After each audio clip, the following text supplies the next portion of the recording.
Boa noite. Temer faz duro pronunciamento e reclama de vazamentos das investigações sobre ele na Polícia Federal.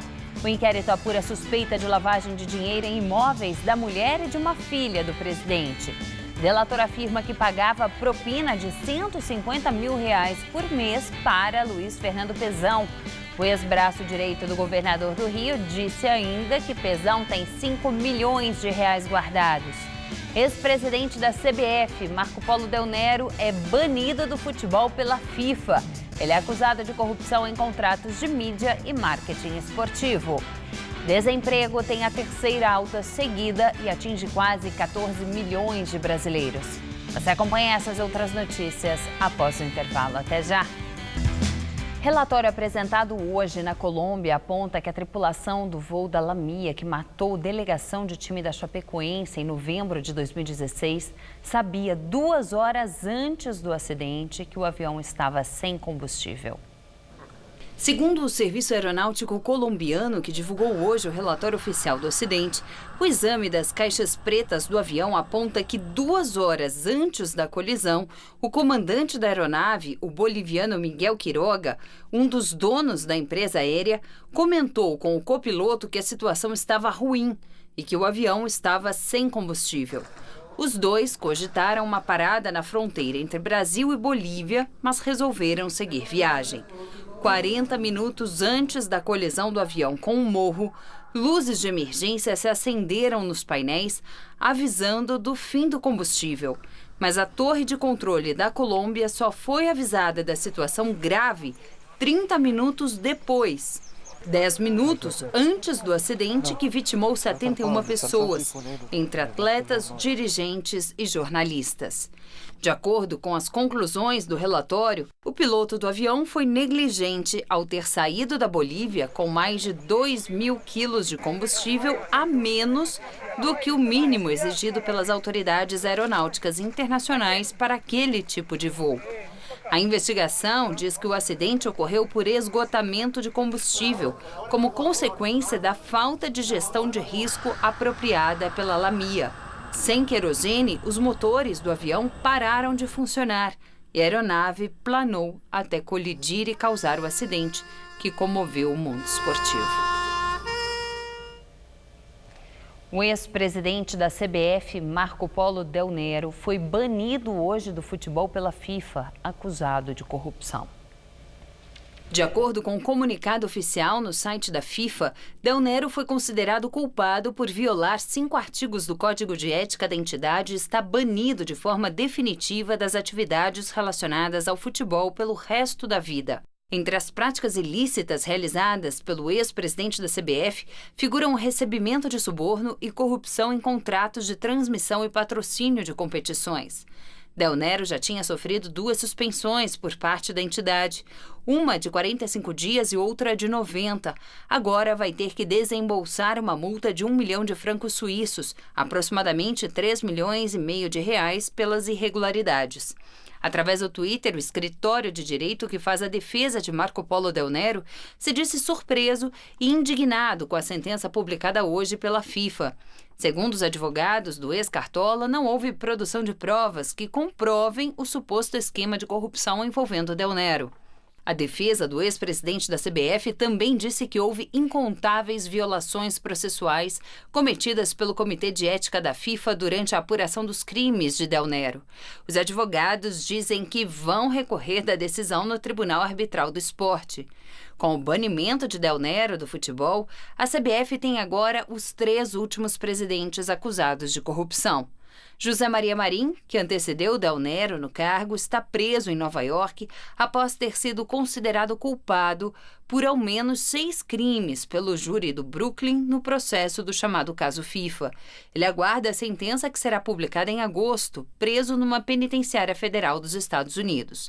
Ricardo Teixeira, que antecedeu Marim, é réu no mesmo processo do caso FIFA, acusado de receber propina em contratos de patrocínio da seleção brasileira e também de direitos de transmissão extradições. Teixeira também é acusado pela Justiça de Andorra, acusado de lavagem de dinheiro do futebol em parceria com Sandro Rosell, ex-presidente do Barcelona, que está preso na Espanha, acusado de crimes de corrupção no mundo esportivo. Réus no processo do caso FIFA em Nova York, Del Nero e Ricardo Teixeira vivem livremente no Brasil, porque a lei daqui proíbe a extradição de cidadãos brasileiros. O ministro da Segurança Pública, Raul Jungmann, anunciou que o Comando da Intervenção Federal no Rio vai fechar 12 das 38 unidades de polícia pacificadora instaladas nas comunidades cariocas.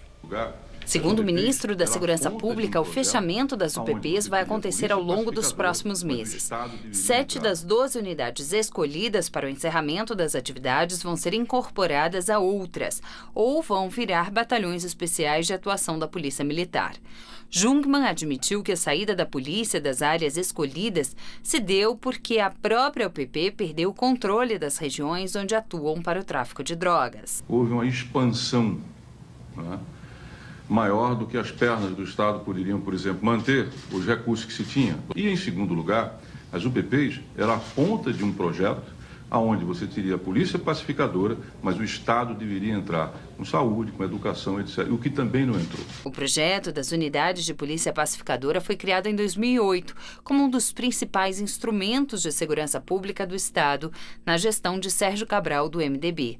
Nos primeiros anos, as UPPs ajudaram a diminuir os crimes no Rio, mas no ano passado foi anunciada pelo governo de Luiz Fernando Pezão uma reformulação e o remanejamento de 1/3 do efetivo que atuava nessas favelas. Procuradoria-Geral Eleitoral de São Paulo devolve para a primeira instância da Justiça Eleitoral o inquérito que investiga a suspeita de Caixa 2 nas campanhas do ex-governador e pré-candidato à presidência pelo PSDB, Geraldo Alckmin. A investigação foi aberta com base nas delações da Odebrecht. 3 delatores da empreiteira afirmaram que pagaram mais de 10 milhões de reais ao cunhado, Ademar César Ribeiro, e a um ex-secretário do Tucano, que também são alvos da investigação. O dinheiro seria para alimentar o Caixa 2 das campanhas do PSDB ao governo em 2010 e 2014. O ex-governador nega. Os procuradores eleitorais entenderam que o fato do atual secretário de Desenvolvimento Econômico, Marcos Monteiro, que foi tesoureiro de campanha de Alckmin, estar entre os investigados, não atrai a competência da segunda instância da Justiça Eleitoral. Com a decisão da Procuradoria, o inquérito de Alckmin volta para o promotor da primeira Zona Eleitoral de São Paulo, Luiz Henrique Dalpós.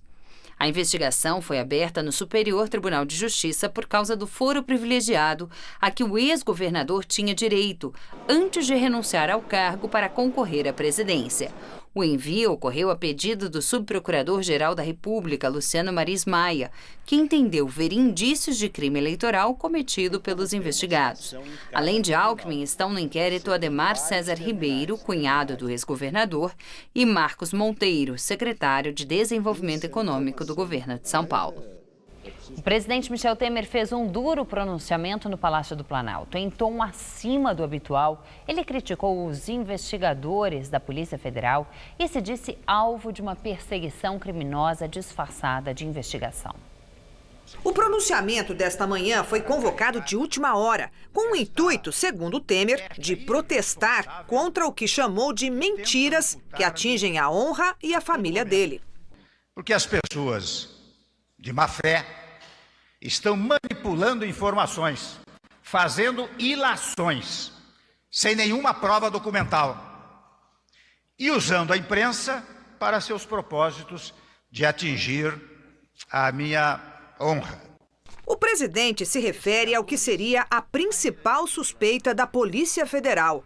Segundo reportagem da Folha de São Paulo, a investigação indica que Temer teria lavado dinheiro de propina na reforma de casas em nome de parentes.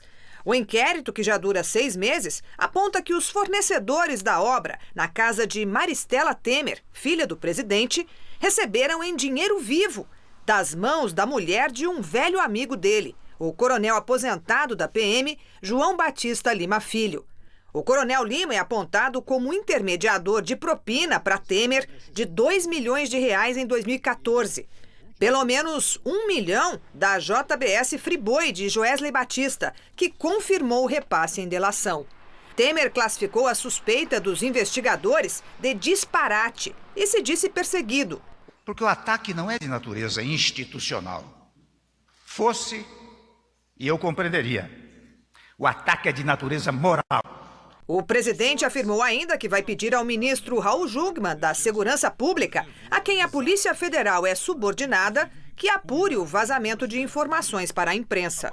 Na próxima quarta-feira, os investigadores vão interrogar a filha de Temer, Maristela, que vai ter de explicar de onde veio o dinheiro para reformar a casa dela. A Polícia Federal quer mais 60 dias de prazo para concluir o inquérito. É porque ainda está terminando de analisar os extratos bancários de Temer, que teve o sigilo quebrado no mês passado, com autorização do ministro Luiz Roberto Barroso do Supremo. Sobre a prorrogação do inquérito, Temer disse que a intenção é deixar o presidente da República em situação de incômodo institucional. A Polícia Federal investiga se Temer editou em troca de propina o chamado Decreto dos Portos, que beneficiou empresas concessionárias do Porto de Santos. Ele nega. No inquérito, no fim de março, envolvido nas suspeitas, alguns dos amigos mais próximos do presidente chegaram a ficar presos durante 3 dias. Além do Coronel Lima, o advogado José Yunes e o ex-ministro da Agricultura, Wagner Rossi. Durante a tarde, o ministro da Segurança Pública, Raul Jungmann, determinou que a Polícia Federal apure o vazamento de informações sobre o inquérito que tem o presidente entre os investigados. A Associação Nacional dos Delegados da Polícia Federal divulgou nota na qual diz que recebeu com preocupação a fala do presidente Temer. A nota diz que a Polícia Federal não protege nem persegue qualquer pessoa. E agora o comentário é de Josias de Souza, direto de Brasília. Investigado sob a suspeita de lavar dinheiro por meio de imóveis em nome de familiares, Michel Temer convocou os jornalistas. Nada de perguntas, nem de respostas, apenas um pronunciamento enfurecido. A Polícia Federal conduz uma perseguição disfarçada de investigação, acusou o presidente em timbre ácido. O último líder político que disse coisas assim foi Lula. Está preso em Curitiba. O Brasil de hoje, marcado por um surto de indecência extraordinário, é melancolicamente comandado por Temer, um presidente ordinário, com duplo sentido, por favor, incapaz de transmitir uma noção qualquer de ética. Falta-lhe autoridade tanto quanto sobram suspeitas ao seu redor. Temer costuma dizer que o principal símbolo do seu governo é a recuperação econômica. Engano. Há 8 meses do final, a grande marca da gestão Temer é o vácuo moral. Boa noite. A Força Tarefa da Lava Jato do Paraná apresentou hoje denúncia contra 9 investigados por corrupção e lavagem de dinheiro. Foram acusados 4 ex-gerentes ligados à Petrobras e Petroquisa, 4 executivos da Odebrecht e uma agente que atuava junto ao Banco Société Générale da Suíça. A denúncia aponta pagamentos de propina que superaram os 32 milhões de reais em contratos para a realização de obras do complexo petroquímico de Suape, em Pernambuco. Na França, a Procuradora-Geral da República, Raquel Dodge, afirmou desconhecer os termos e a extensão das cláusulas do acordo de delação premiada firmado entre o ex-ministro Antônio Palocci e a Polícia Federal. Segundo ela, tudo precisa ser avaliado com muito cuidado. A Procuradoria e a Polícia Federal discordaram sobre a que órgão deve assinar acordo de delação premiada. Para entrar em vigor, o acordo da Polícia Federal com Palocci também precisará de homologação da Justiça. O ministro da Fazenda de Lula e da Casa Civil de Dilma deve aprofundar detalhes da relação do PT com as empresas investigadas na Lava Jato. O jornal O Globo diz que Palocci teria falado de ocasiões em que foi pessoalmente levar pacotes de dinheiro vivo a Lula e listado datas e valores entregues por um de seus principais assessores na sede do Instituto Lula.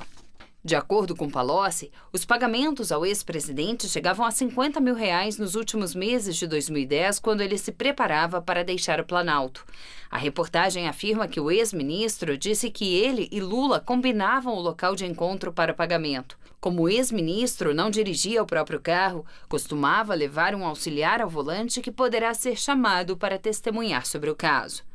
Ao citar Dilma, o ex-ministro também teria afirmado que ela teria atuado para atrapalhar as investigações da Lava Jato quando nomeou Lula para o Ministério da Casa Civil em 2016. O Globo relata que o ex-ministro narrou ainda pelo menos uma conversa com Lula no Palácio do Planalto, em que teria tratado do esquema envolvendo a construção de sondas para a exploração de petróleo. O objetivo da negociação, feita na presença de Dilma, seria levantar dinheiro para bancar a eleição da ex-presidente em 2010. Em uma ação controlada da Polícia Federal, a Lava Jato gravou 2 entregas de dinheiro a José Expedito Rodrigues Almeida. Ele é ex-assessor do senador Ciro Nogueira, que é presidente do Progressista. Na primeira entrega, no dia 28 de fevereiro deste ano, foram R$5 mil. 2 dias depois, mais R$1.000. O valor seria para comprar o silêncio dele. Almeida denunciou à polícia que havia um esquema de corrupção que captava propina para políticos do PP, entre eles Ciro Nogueira e Eduardo da Fonte. O dinheiro teria sido pago pelo ex-deputado Márcio Junqueira com a intenção de que Almeida mudasse o depoimento que era desfavorável aos integrantes do PP. As informações foram obtidas pela TV Globo. Todos os acusados negam as irregularidades.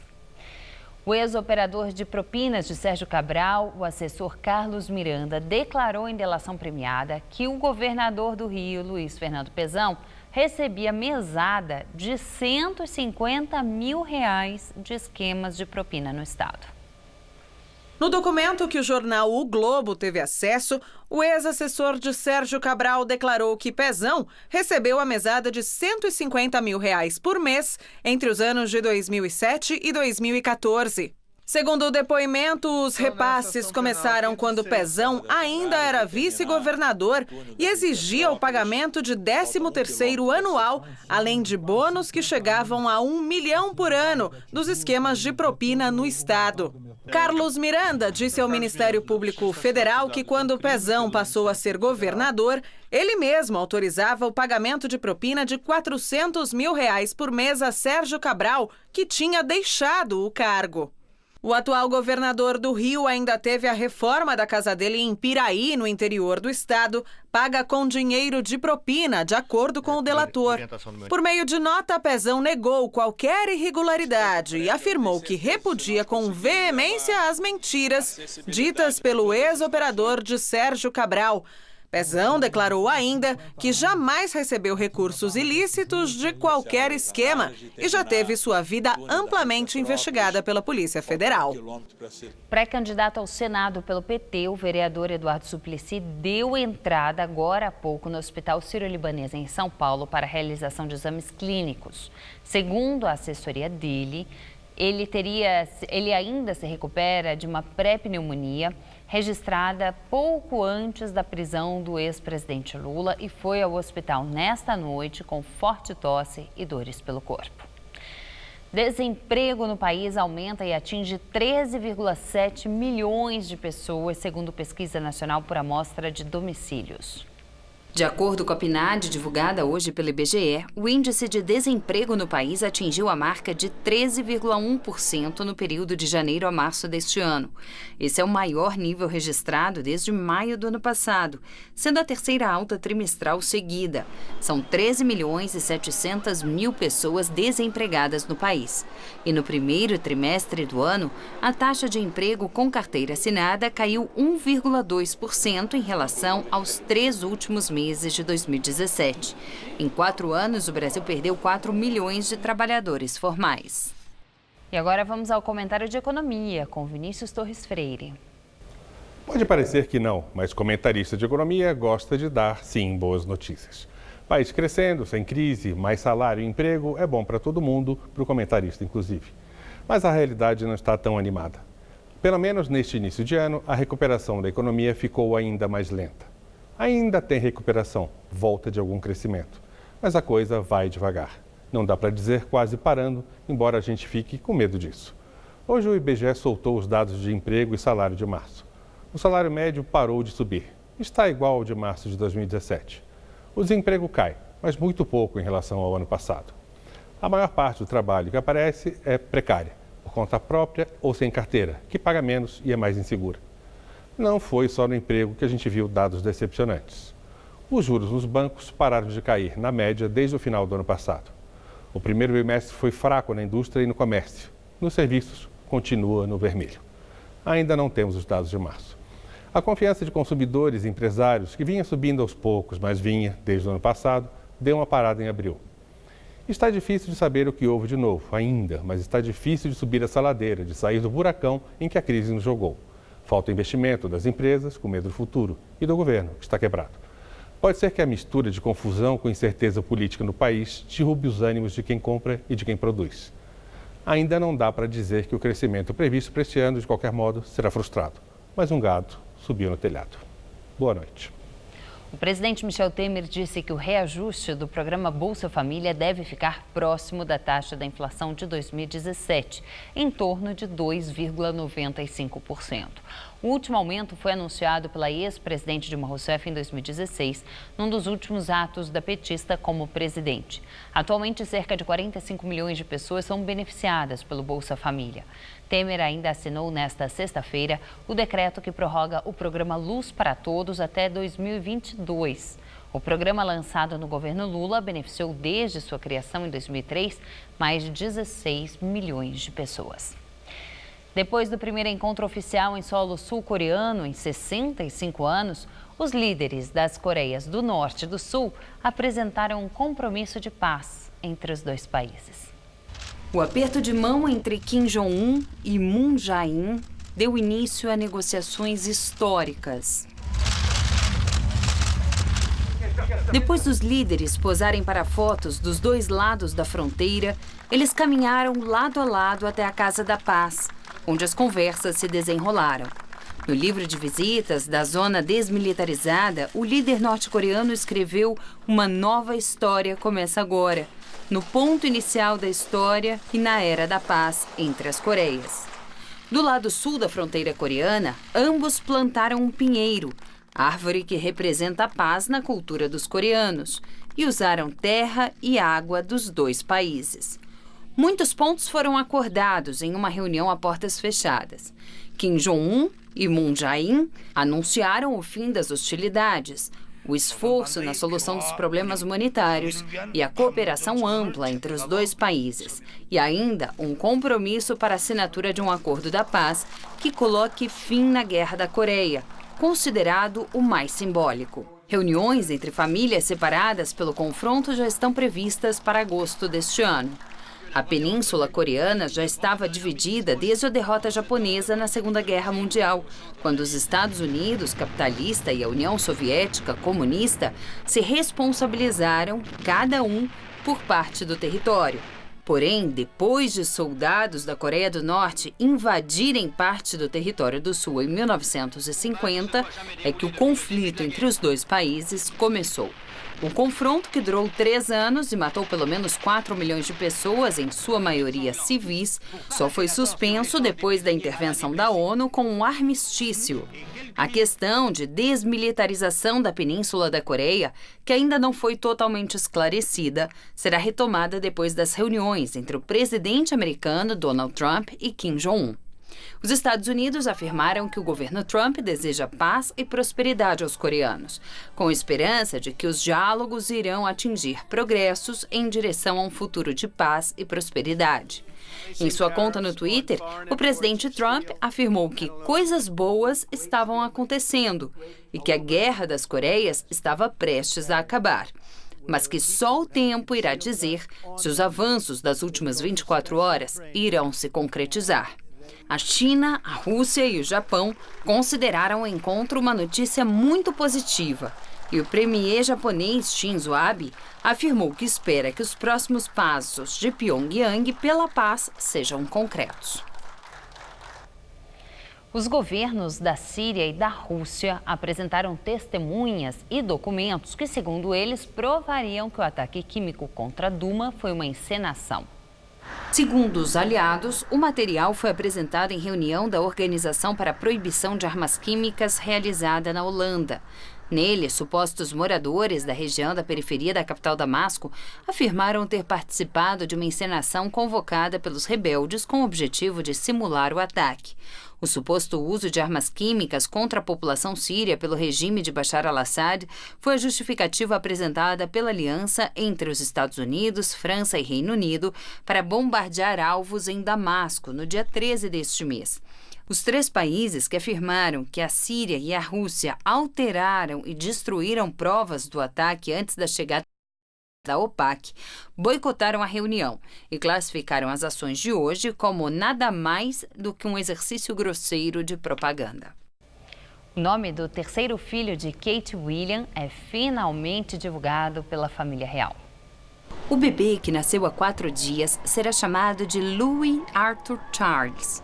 A escolha do nome para o terceiro herdeiro da duquesa de Cambridge, Kate Middleton, e do príncipe William é uma homenagem ao pai e ao avô da criança. A lembrança era esperada, já que o terceiro nome da princesa Charlotte é Diana, nome de sua falecida avó. Louis Arthur Charles é o 5º na linha de sucessão pela coroa. E a semana vai terminando com temperaturas atípicas para o outono paulistano. A máxima hoje beirou os 30 graus. Será que o fim de semana vai continuar assim quente e ensolarado por aqui? Mariana Armentano traz os detalhes da previsão.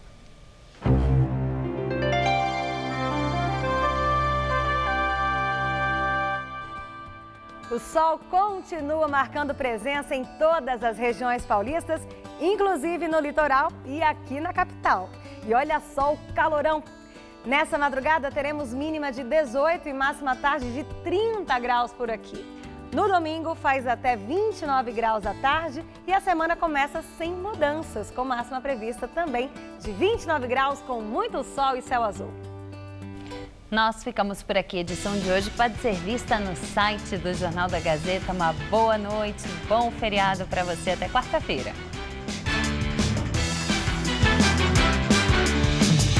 Neste domingo, 3 da tarde, não perca a transmissão ao vivo da Liga de Basquete Feminino 2018. Assista agora, todo seu.